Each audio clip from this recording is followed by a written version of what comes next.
gisusi mo ako, nagtrabaho man o nagpahulay, nahibalo ka sa tanan kong buhaton.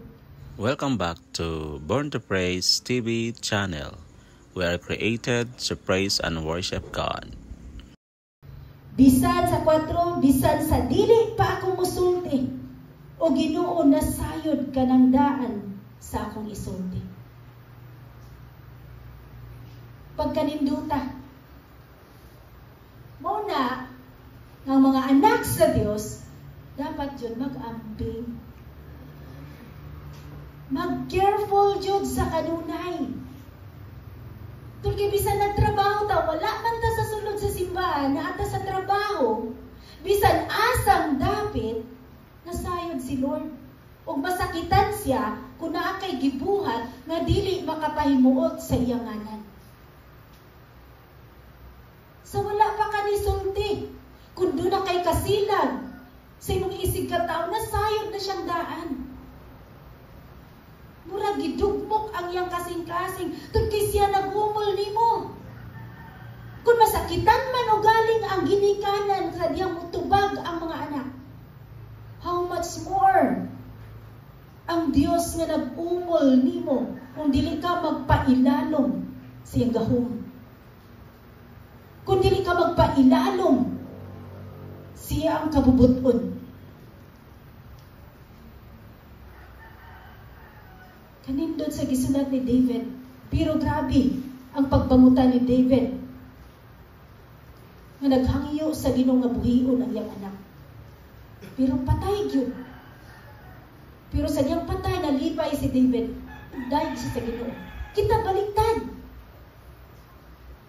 Ato man i-blame si Lord kung na'y mamatay. Kung dahil magkasakit, ato i-blame si Lord. Nagkipasaktan ko nimo, naghangiyo ko nimo, nagdaig ko nimo, nagsimba ko nimo, nagtawag ko nimo, naghalad ko nimo.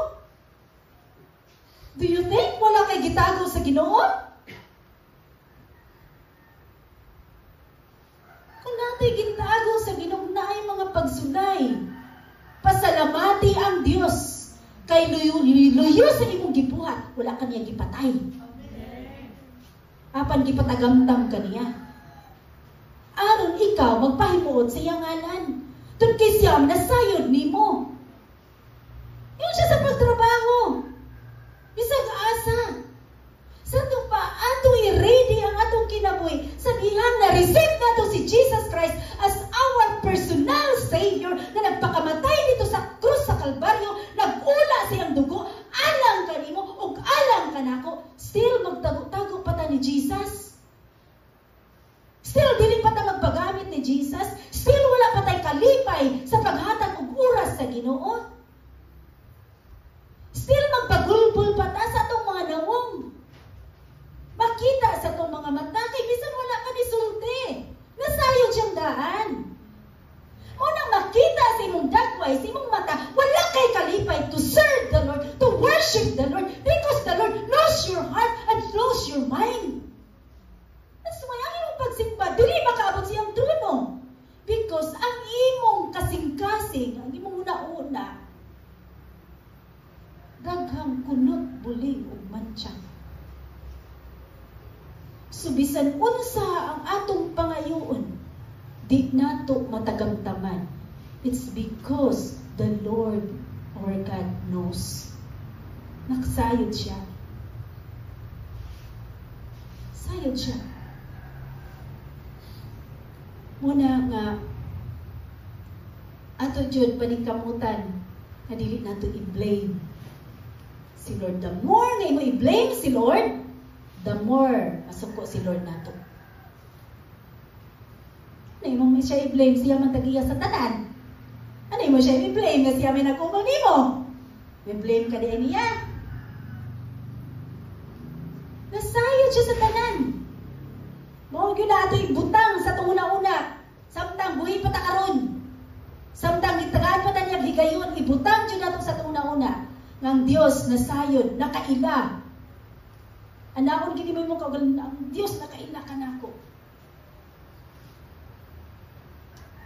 Ikan sa alimpulos hangtod sa lapalapa.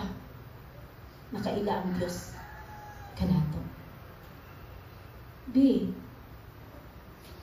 Pag maambingon sa iyong pag-alagad sa Ginoo. Kay kung tinuod kayo ka manag-amping, tun kay anak kaniya, dili kaniya pasagdan. Kaniya pasagdan. Dingan siya sa 5.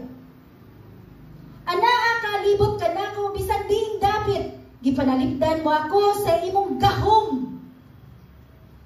Naba kay gahom. Ano man kang basulo ni ng Ginoo. Doon na ba kay gahom nga makontrol sa adlaw? Alo, di ko mo simbang, trabaho ra ko ron. Doon na ba tayo gahom sa pagsibog sa oras? Lord, kaning orasa, ako man eh, unya ra na imuha, so sibugo na to. Sabtan ba nato mga igsuon? Lord, mao ni oras imong pagdayeg. Dili na ako, dili pa man eh. Imong oras, Lord, ako pa man eh. Sabtan ba nato mga igsuon? Hallelujah! Anaa ka, libot ka na ako. Bisan mo sa abad-at. Ang imong giliyong simbang kamot, imong mga tiil, ay yung pagbulaw, tanan na ang Diyos. Naigsuon tungod kay ang iyang gahom mo ay nagpanalipod kanimo. Bisan asa ka. Yung siya sa 6, kahibulungan ang imong kahibalo, mahitungod ka nako. Dili ko kini matungkad. Kahibulungan ang kahibalo sa Diyos. Sana kahibalo sa knowledge. Wonderful! So wonderful! Ang knowledge sa Ginoo, diri nato. Why? Ang knowledge ni Lord mo protect nimo. Ang knowledge ni Lord mo control nimo. Ang knowledge ni Lord mo guide nimo. Unang mga tao nga dunay kaalam ning kalibutana, wala ra na sa Ginoo. Una, kay si David, sa diyang hari na siya, nalidyabol man silang nauna. Ako kaya ni nako ni tanan.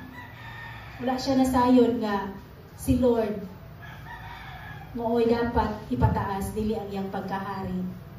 Muna po na sa atong kinabuhi usahay. Dako kay tagarbo sa atong kaugalingon. Dako kay tag kumpiyansa sa atong kaugalingon. Ya mo ana pag kita, ako na gud ni. Sa di ka. Ako na gud ni. Ay dili nila kaya ni ako ang ako ah. Ako na gud ni. Ako'y pinakadato, ako'y hari. Ako'y multi-control na tanan. Sumusunod, pagsunod na ako, sumunod na ako. Mas David. Huwag inang nasab sa atong kinabuhi.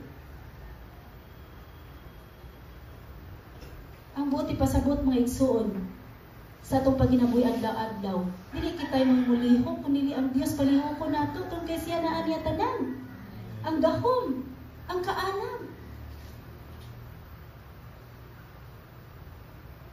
Protect siya nato. Grabe. So, bisa magkadumol-dumol pa na. Once na wala na kay gitagong sa Ginoo, protektahan ni ganiya.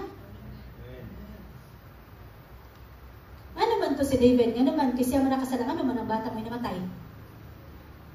Sige ko na ba yung naunahan yung pag-ayo. Una kasagaran, i-blame si Jesus. I-blame si Lord. Pagka nakasala, wala namatay. Katong wala isala, mo yung namatay.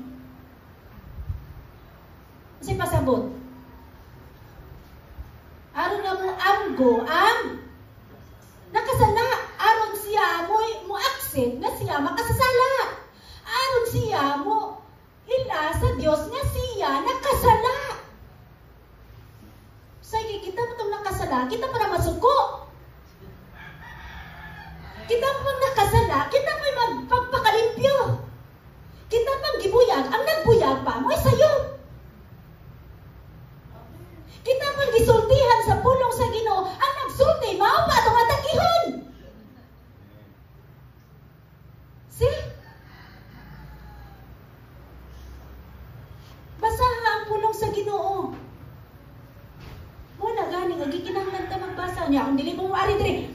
masultihan tani? Kung dili ta mo simba, masultihan tani? Dili. Unang padayon ta sa pagpakasala. Padayon ta sa paggula sa mga puno sa tumbaba nga ikasakit sa uban. Hindi ba nato makontrol? Wala ba ta kabasa nga bisag wala pa dito na sulti na sa si Lord. Sa una pala nimo nga sa pastora, nagpo kay siya bugas. O saan na si Lord? So dili ka makapanamas-tamas sa ginutol kay ikaw, gisultihan ka ron. Dili ka makapanamas-tamas sa gibuhat sa Dios, tun kay ikaw gisultihan ka ron. Tungod kay nakaila siya nimo unako. Muna sa iyong mga pag-ampo, Lord, nakailaman ka niya, ikaw na bahala niya, Lord. Kaya kung mayroon ko nga, yung kunin mo siya, Lord. Ano ko na saan mo siya gitago sa buhat? So kung mag-uol ko, kaya mo siya giayon, yung wala pa ko kabalo, kung nagunsa siya. Diba? May ko, huwilag yung ko, puasa yung ko kay aron na kaning tawana, maayo. Pero si Lord nakakita nga grabe, ang sikrito niyang gibuhat, nga karon magpakamatay ko, aron na siya maayo? Siya mismo may mutugyan siyang gikinahanglan sa Ginoo. Una nga, tudluan yun nato ang tao nga mudangup o musalig sa Dios. Tun kay ang Dios nakaila nimo nako. San pa lang sa iyong pagnaog, ganiya sa inyong hagdan. Balo na si Lord, asa ka paingon? Kabalo na si Lord sa imong plano nga musimba ka. Kabalo na si Lord mo na nga, ang inyong mga dagway dapat sa inyong paglingkod, maya tong kay nakigmit ka sa hari sa tanang hari. Dapat na ba? Sumay. Kag, imong nauna, kung nagsulti mo ko kasi imong nauna, thank you Lord. Maya na mata, maya ang dagway. Pero kung may mga, kaya na ba kung siya buwanin? Kita na na ang kunot dira sa imong agtang. Kunot sa nasa itong kasing-kasing mugula. Mugula sa itong kinabuhi. Hait ra ba kayo na siya manunti?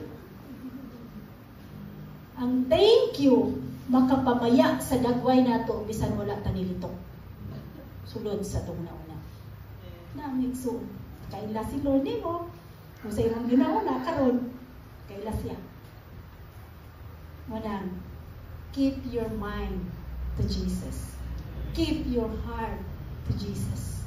Give it to Jesus.